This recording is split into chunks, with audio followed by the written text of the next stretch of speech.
Olha, eu também quero continuar a conversa aqui com a Jordane.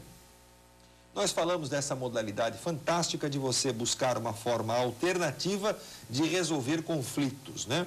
Quais os principais temas que vocês resolvem lá? Qualquer questão relacionada a patrimônio. Mas o que é o mais recorrente? Hoje a Câmara ela tem uma atuação muito grande nas questões imobiliárias. Questões de construção civil, loteamentos, contratos de locação e também outras questões ligadas à área empresarial. Contratos societários, discussão entre sócios, muito isso, porque a arbitragem ela tem um foco bem grande nessa área empresarial também. Não sabia? Sim. Então não é só para pessoas físicas? Não, pessoas físicas e jurídicas. Nesse caso, o que a gente imagina que poderá acontecer? Que tipo de discussão jurídica que vocês podem arbitrar, não mediar? Eu vou falar o que a gente não pode arbitrar. Nós não podemos atuar em questões de crime, certo? Em questões que envolvam crianças, ou seja, guarda, adoção. Não podemos atuar em questões de divórcio, a decretação do divórcio, né? Podemos sim atuar na questão da partilha de bens do casal, mas na questão do divórcio não. E em questões que envolvam uma coisa pública, o ente público.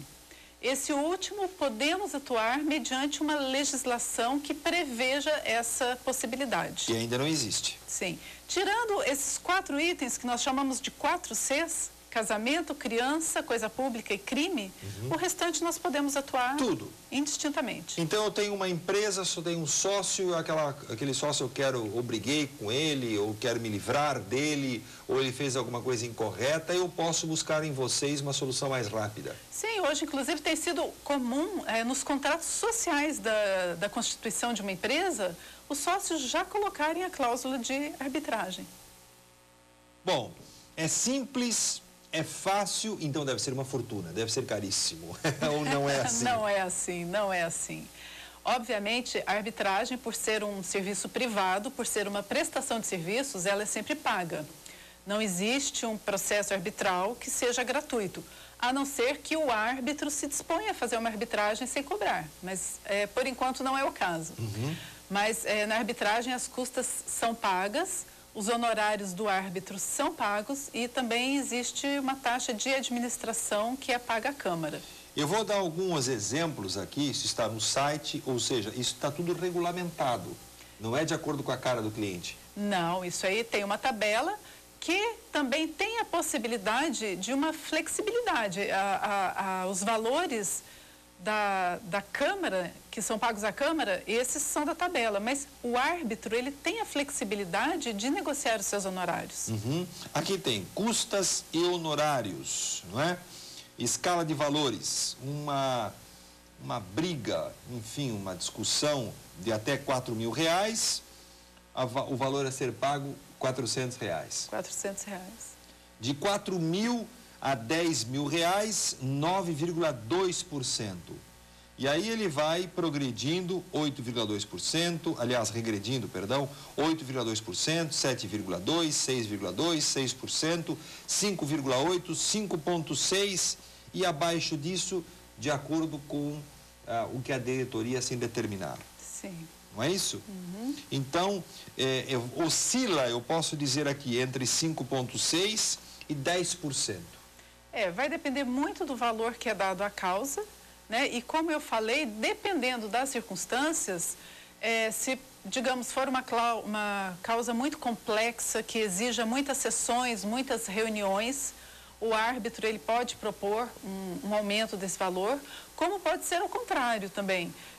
De repente, uma causa que nós imaginamos que seja difícil, que leve muito tempo, às vezes com 2 sessões ela é resolvida e nesse caso também é oferecido um desconto ao cliente pelo processo ter sido resolvido mais rápido. Você me falava aqui nos bastidores, antes do programa iniciar, que há um processo que eu também desconhecia, que você, na hora que vai estabelecer a cobrança, não é o valor da inicial que será cobrado. Então eu cheguei uma disputa lá eu estou pedindo R$6.000, o outro quer pagar 3.000. E vocês determinaram de que o valor correto será de R$4.500. Então, o pagamento que será feito para vocês não será nem dos 6.000, nem dos 3.000, e sim do 4.500 que foi o acordo. 4.500, sim. O valor é sempre, as custas sempre são calculadas de acordo com o valor que está sendo discutido. Só que aí tem um detalhe. Quando se inicia o procedimento arbitral, a primeira providência que é tomada é a designação de uma sessão para uma tentativa de conciliação. Ou seja, o árbitro ele procura conciliar as partes. Quando Ao invés isso de acontece, começar a briga, vamos sentar os dois para ouvir os dois. E o índice de acordos hoje é em torno de 80%. Então, tudo isso? Tudo isso. Então, quando é feito o acordo, geralmente o acordo implica em alguma concessão. Ou seja, a parte abre mão de um pouco, a outra aumenta um pouquinho a oferta, e com isso esse valor muitas vezes é ajustado. Nesse caso, as custas são calculadas de acordo com o que as partes combinaram ali. Quando é dado a sentença, a gente não sabe de início qual que vai ser o resultado dessa sentença. Então, neste caso, as custas são calculadas de acordo com o que a parte informou. Até porque as custas aí, elas são pagas antecipadamente, ou seja, antes de ser prolatada a sentença. Ok, eu fui lá, sentei, tu arbitrou, fiz um acordo com a outra parte que eu estava brigando, assinei documento, ele assinou documento, tu assinou documento. Saí dali e não cumpri. E aí? Você tem um título executivo que você pode levar para ser cobrado judicialmente. Não, mas eu não cumpri. Eu deveria ter pago e não paguei. Fiz o acordo, vou te pagar R$3.000, mas não paguei. E aí, o que vai acontecer comigo? Pois é, o credor tem esse direito de cobrar o cumprimento deste acordo. Se a pessoa não cumpre espontaneamente, ele leva então para o Poder Judiciário do Estado para que o Poder Judiciário lá faça o cumprimento forçado da sentença. Mas aí ele vai entrar em outra fila? Lá no juiz? Só que aí ele já não vai discutir o mérito da questão, já não vai questionar se ele tem direito ou não, ele já tem aquilo formalizado. Então já se passa para uma parte final do processo, que é a parte executiva, com penhora de bens, bloqueio de valores em contas bancárias, já é um procedimento, vamos dizer assim, mais adiantado. E aí, eu não paguei, estou sujeito a essas regras, eu posso voltar e renegociar aquilo que já tinha sido determinado? Se a outra parte concordar, sempre o acordo, a conciliação, em qualquer momento ela é possível. Deixa eu te fazer uma outra pergunta, eu recebi com a mensagem, essas negociações podem valer para contratos internacionais, para empresas daqui e de fora? Sim, a arbitragem ela é interessante porque ela não tem territorialidade. As partes podem celebrar um contrato aqui e eleger uma Câmara de outro país, e vice-versa. E lá fora existe isso? Lá é a regra. Aqui é a exceção? Aqui é a exceção. Lá, em outros países, principalmente Estados Unidos, na Europa em geral, a arbitragem lá já é uma cultura de muito tempo que vem sendo usada. E lá, somente alguns poucos casos é que são levados para a justiça. Engraçado. Então, e por que nós sabemos tão pouco sobre esse assunto? Eu te falo assim que a própria agora... justiça tem interesse de não informar? Vocês não conseguem informar? Como é que funciona? Na verdade, o modelo de arbitragem que nós tínhamos até 96 era um modelo engessado, porque se fazia arbitragem, mas a sentença não tinha efeito. Ela tinha que ser levada para o juiz homologar. Ou seja, era trocar 6 por meia dúzia, né? E a partir de 96 foi feita uma nova lei, a Lei 9.307, que deu essa autonomia ao árbitro de proferir uma sentença com valor igual a uma sentença judicial.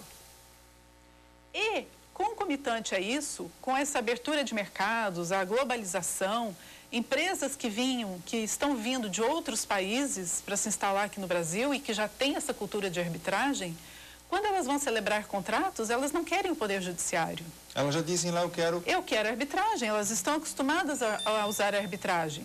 E com isso, então, as empresas brasileiras também estão se vendo na obrigação de adotar a cláusula de arbitragem para acompanhar esses novos investimentos que estão sendo feitos aqui no Brasil. Então, eu posso estar errando se eu aconselhar a pessoa que está nos ouvindo que em todo contrato de locação, de venda de imóveis, o correto é pedir que a cláusula de briga seja prevenção, né? resolvido na arbitragem. Eu estou errando se eu tivesse fazendo esse conselho para um amigo? Não, essa é uma sugestão que nós damos porque a gente vê que na prática realmente se resolve mais rápido, se privilegia muito a conciliação.